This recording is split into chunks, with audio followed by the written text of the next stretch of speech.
Shares of Bank of America up 31% year to date and well over 50% over the past 1 year. So can we continue to buy shares in this one as it heads closer and closer to $45 a share? From a technical perspective, we'll take a look at shares of Bank of America up basically in a straight line over the past couple of months. As we zoom out, this one is getting close to its all-time highs, up near $50 a share. So we have to ask the question, can the rally continue, or is it actually time to take some profits with Bank of America at these levels? We'll certainly look to answer that question and a whole lot more. Hey guys, hope you're doing well out there. It's time to check in with shares of Bank of America Corporation, a first here on the channel. This one coming up close to its 52-week highs. In fact, hit its 52-week highs just today, and as we saw, getting close to its all-time highs. Now you get a forward yield on this one near 2.3%, not as juicy as it once was, call it a year ago, where the yield was probably closer to 3.5%, but still pretty good yield. We'll talk more about the dividend as we move along. Now, their Q2 results came out before the bell, and while results were certainly good, they weren't great and certainly did paint a picture that perhaps down the road a company like Bank of America can see some struggles on their financials. Now, Q2 revenues came in at $25.4 billion, good for just 0.8% growth year over year, so not even crossing that 1% mark, and certainly accounting for inflation, you're basically flat to slightly down on a revenue basis year over year. Now, that did come in with a nice $200 million beat compared to consensus estimates, so beating on the top line, also beating on the bottom line, as you had a 3-cent beat with GAAP EPS coming in at 83 cents a share. As we see, estimates were closer to 80 cents, so both a top line beat and a bottom line beat. What they also did come in above though is these provisions on those credit losses. That's basically the money that a company like Bank of America puts aside for people defaulting on their home loans, auto loans, credit card loans, really loans of any sort. In case people default, a bank really has to put those credit losses aside from their own pocket. And so Bank of America putting aside $1.51 billion. The estimates were right around 1.5, so slightly higher than what Wall Street anticipated. Now, what they also did come in above though is the net interest income. That is basically the income they make on those loans that consumers and really corporations take out. The interest that they pay on that came in higher at $13.86 billion. Estimates were closer to $13.81 billion. So while your Q2 results look fairly in line to slightly better, I think what is sending shares higher over the last day and really over the past couple of months is the fact that your net interest income for the Q4 guidance came in well above analysts' expectations at $14.5 billion. So look, their net interest income for the Q2 came in at 13.86. They're guiding for a Q4 of 14.5. The estimate on Wall Street was closer to 14.33. So not only is it just above analyst estimates for the Q4, keep in mind the fact that they came in higher than analyst expectations in this Q2. So if they come in higher than their own expectations, maybe closer to 14.55, 14.6 billion on that net interest income for the Q4, that will certainly be upside for Bank of America, probably what is sending shares higher. Now, Bank of America does provide a breakdown of this $14.5 billion that it expects in the net interest income for the Q4. Here we have that total $14.5 billion. Now, what I want to highlight is the fact that this company expects those Fed funds rate to be cut by roughly 75 basis points by the end of this year. So they're expecting a 25 basis point interest rate cut in September, another 25 basis point cut in November, and then a final 25 basis point cut in December. And so what that will do is, while that'll stir up a little bit more mortgage loans and auto loans and basically loan activity, it'll allow them to take home a little bit less in terms of the net interest income they take home on those loans. And so while you might think lower interest rates and really lower net interest income from those loans is bad for a company like Bank of America, really bad for any bank, consider the fact that that is more than offset by the stir up in demand from those loans. The fact that you'll have lower interest rates means that people might take out more mortgage loans, they might take out more auto loans, and they're willing to take out those loans on a fixed rate for a longer period of time, allowing a company like Bank of America to basically make a little bit more money on the held to maturity securities. Basically, if you, let's say, have a 20-year loan on a house and that loan basically is expiring and being held to maturity, yeah, that's some money Bank of America gets to pocket. So while they're seeing a $225 million hit in terms of the lower interest rates and the lower interest income they can make because of those rates, they are seeing a net positive $300 million due to increased loan activity. And so that's something to keep in mind. I think that is what's leading this to a higher net interest income outlook for Q4, higher than what Wall Street anticipates, because certainly Wall Street was anticipating a rate cut cycle, but maybe they weren't anticipating nearly as much loan activity resulting from that. And so Bank of America just providing a little bit of color into their Q4, painting a good picture for themselves, but also painting a good picture maybe for the consumer that's willing to take out a bit more loans heading into the end of the year.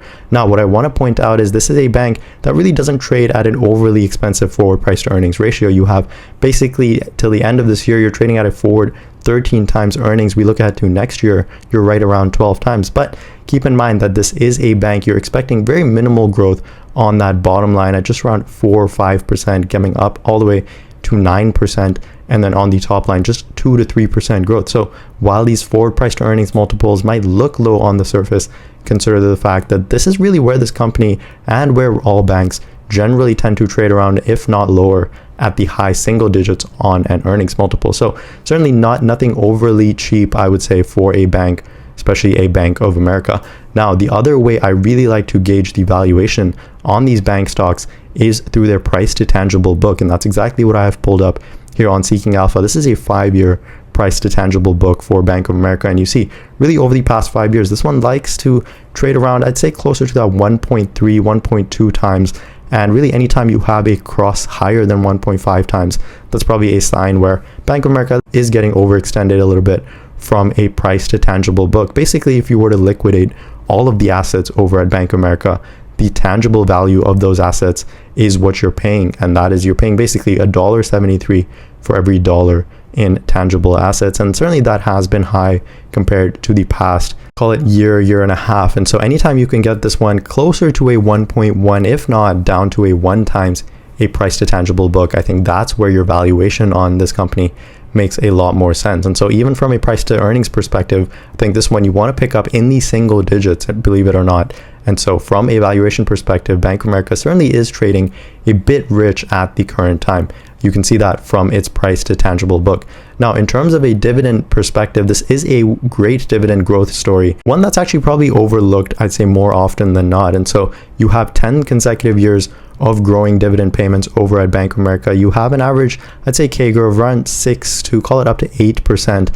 And 8% is exactly what they've guided for their dividend to grow in this upcoming Q3. And so right now, while you're getting a 2.3% yield, and look, while that's not really looking that attractive right now, consider the fact when you have those Fed funds rate that have really been stagnant over the past couple of months, as they continue to come down probably in the later half of the year, yeah, you might not be earning 5% on a savings account or 5% in a money markets fund. And so this 2.3% yield that's probably expected to tick up higher will certainly look more attractive to more dividend and value focused investors. When you simply can't get 5% in a money market fund, these sort of dividend stocks certainly become far more attractive. And so what you do get with Bank of America is consistent dividend payouts and consistent, very strong dividend growth. And I think that's one of the reasons why, if you do own shares, probably one of your bull cases on why you can continue to hold them. Now, in terms of this most recent quarter, we saw total revenues coming in at $25.4 billion. That was basically flat, up just 1% year over year. Last year, you were at 25.2. What I do want to point out in this middle column, we have a quarter over quarter picture. And so actually quarter over quarter, we see a decline in our revenues, down from 25.8 now down to 25.4. So sequentially seeing some softness in Bank of America. I think nothing overly concerning, consider you still have a year over year gain. Now, what is concerning is the fact that these provisions for credit losses, that's again the money that Bank of America puts aside for defaulting on those loan payments, that not just increasing year over year, but actually increasing sequentially, up from 1.3 now up to $1.5 billion. And actually, one of the most obvious reasons for that is the fact that your credit card delinquency rates have basically shot up over the past year. They've basically gone up in a straight line. You see credit card delinquencies on a 30 days past due basis is now up to 2.43%. And similarly on a 90-day past due basis is up to 1.26%. So as people are basically defaulting on their credit card bills, Bank of America is having to put aside more money in order to cover those losses, cover those credit card charge-offs for those people. And then on top of that, you have higher payment rates for those credit card bills, up 1.2x compared to Q4 of 2019. So you have larger credit card payments and then more defaulting on them. Yeah, Bank of America having to put aside more of those provisions for credit losses. That's really coming out of their revenues. Now, what they are able to still do is maintain those non-interest expenses, basically keep those salaries, back office expenses in check. As you see, year over year, it's up just slightly, up from 16 billion, now up to 16.3 billion. Sequentially, you are seeing a decline down from 17.2, now down to 16.3. So Bank of America doing a good job controlling those non-interest expenses while still having to put aside more for those provisions for loan losses. Now we have net income coming in at $6.8 billion. Again, sequentially, that is a rise from 6.6 last quarter, but year over year, you did see a decline down from 7.4, now down to 6.8. Again, a lot of that comes down to your provisions for loan losses. Certainly, if people start defaulting on their credit cards less, Bank of America might not be having to use up all of these loan loss provisions. And so some of them might actually flow back into the business at some point down the road, basically boosting their revenues. And so we'll just have to wait and see. But with these credit card delinquency rates ticking up, I think it's safe to say that Bank of America putting aside this provisions for loan losses is probably a good thing as of now. Now, what you have with this net income is a dividend payment. You also get some share buybacks. As you see, year over year and quarter over quarter, your shares outstanding are declining. And so I think that contributes partly to your bull case, the fact that you have those growing dividends and a buyback in place. Now, what I also want to point out, the other important line that really Bank of America allows us to see is not just simply about them, but about how the whole US economy and really how your consumer is feeling over in the US. And so the one way we gauge that is by taking a look at total deposits. So you see this really is flat, both on a quarter over quarter, year over year, just ticking up slightly, call it up from 1.87 trillion up to 1.9 trillion. So essentially year over year and quarter over quarter flat. While that might seem like a good thing, I did bring up the past 2-year total deposits over at Bank of America, and basically 2 years ago on their second quarter of 2022, total deposits came in well north of $2 trillion. So on a 2-year basis, you're still coming in well underneath your 2-year rates, as you have net deposits of just $1.9 trillion. Now, a lot of that is probably due to the fact that you have these Fed fund rates close to 5%, and so you're earning 5% on some money market, on some US Treasury bills. And so really no reason for you to keep a large amount of money in your Bank of America checking or savings account. So certainly if you have these Fed fund rates come down over the next, call it year to 2 years, you should see an uptick back into deposits as people flow money out of those money markets accounts. Some of them will certainly probably go into equities, but a lot of that will again come back into your checking and savings account. And speaking of savings account, you've also seen just an absolute fall off a cliff in terms of the personal savings rate over in the average US household. And we certainly see it's a large decline from our pandemic highs really during the stimulus era, but also a substantial decline from the pre-pandemic levels where your savings rate were closer to 5%. Now you're sitting at right around 3.9%. So certainly when people are saving less, they have less to deposit into their Bank of America savings account. And certainly we have to see that savings rate tick back up in order for these total deposits to once again tick back up. And so overall, while you're seeing some strengths in Bank of America's overall business, you're seeing revenues stay relatively constant, stay relatively flat, and then they're guiding for still positive Q4 net interest income outlook as they expect loan activity to once again pick back up. You're also probably expecting some more M&A and IPO activity to continue over on Wall Street. You are still seeing some weakness in terms of credit card delinquencies. Really, you're seeing some weakness all across the consumer as their savings rate are also getting dwindled down. So